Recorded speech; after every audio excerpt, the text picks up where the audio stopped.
आज आपण आर्थिक भीती म्हणजे माझ्याकडे पुरेसं नसताना देखील मी देवाला कसं काय देऊ शकतो, आणि आपल्याला नेहमी एक प्रश्न पडत असतो की माझ्या या उत्पन्नातून मी देवाला कसं देऊ शकतो, किंवा मी जर दिलो तर मला कमी पडेल याची एक भीती आपल्याला मनामध्ये वाटत असते.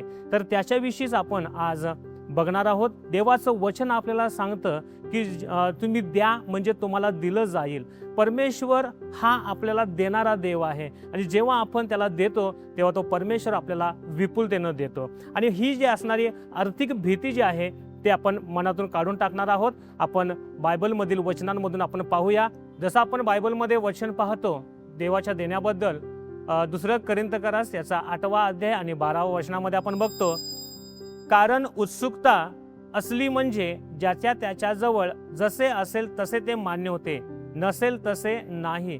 म्हणजे देवाचं वचन आपल्याला काय सांगतं, जेव्हा तुम्ही देवासाठी काही त्याच्या राज्यामध्ये जेव्हा पेरत असता तेव्हा तुमच्यामध्ये एक उत्सुकता असणं खूप गरजेचं आहे. आपण आपल्या मनापासून परमेश्वराला देणं गरजेचं आहे. आणि जेव्हा आपलं मन, आपलं उदारता या वचनाच्या माध्यमातून तो बघत आहे, आपल्याकडे नसताना देखील परमेश्वराला देणं हे परमेश्वरासाठी आनंददायक आहे. आपण त्याच्या विश्वासास पात्र ठरल्यासारखं आहे. तर परमेश्वर आपल्याला आपलं मन बघत असतो, आपल्यामध्ये असणारी उदारता परमेश्वर बघत असतो. तर आणखीन एक वचन आपण बायबलमधून पाहूया. मार्ककृत शुभवर्तमान याचा 12वा अध्याय 41 ते 44 वचन आपण बघूया. मग तो भांडारासमोर बसून लोक त्या भांडारात पैसे कसे टाकीत आहेत हे पाहत होता. तेव्हा पुष्कळ धनवान लोक मोठमोठ्या रकमा टाकीत होते. तेव्हा एक गरीब विधवा आली व तिने 2 टोल्या म्हणजे 1 दमडी टाकली. तेव्हा त्याने आपल्या शिष्यांना जवळ बोलावून घेऊन त्यांना म्हटले, मी तुम्हाला खचित सांगतो, हे जे भांडारात द्रव्य टाकीत आहेत त्या सर्वांच्या पेक्षा या गरीब विधवेने अधिक टाकले आहे. कारण त्या सर्वांनी आपल्या विपुलतेतून टाकले, परंतु हिने आपल्या कमाईतून आपले होते नव्हते ते म्हणजे आपली सर्व उपजीविका टाकले. परमेश्वर इथं एका विधवेचं उदाहरण आपल्याला देत आहे. देवाचं वचन आपल्याला हेच प्रेरित करत आहे, आपल्याला प्रोत्साहित करत आहे की आपण देवाला मन मोकळेपणानं आपल्याला दिलं पाहिजे.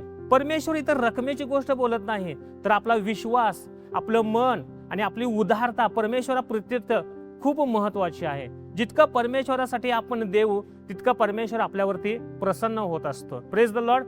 इथं हा विषय एका रकमेचा नाही, तर परमेश्वर आपला विश्वास बघायला जात आहे. परमेश्वर आपलं मन बघायला जात आहे. जशी ती विधवा, तिच्याकडे जेवढं होतं तेवढं सगळं त्या विधवेनं परमेश्वराच्या भांडारामध्ये पेरली. आपण देखील देवाच्या नजरेसमोर येण्यासाठी आपणही आपला विश्वास, आपलं मन, आपली उदारता परमेश्वराकडे सोपूया आणि देवाचा आनंद आपल्याला घेऊया. माझं हे देवाचं जे वचन आहे ते तुम्हाला चांगल्या पद्धतीनं समजलेलं असेल, आणि मी आशा बाळगतो की तुम्ही देखील त्या विधवेसारखं उदारता व्हावं आणि देवाच्या आनंदाचा तुम्ही एक भाग व्हावं.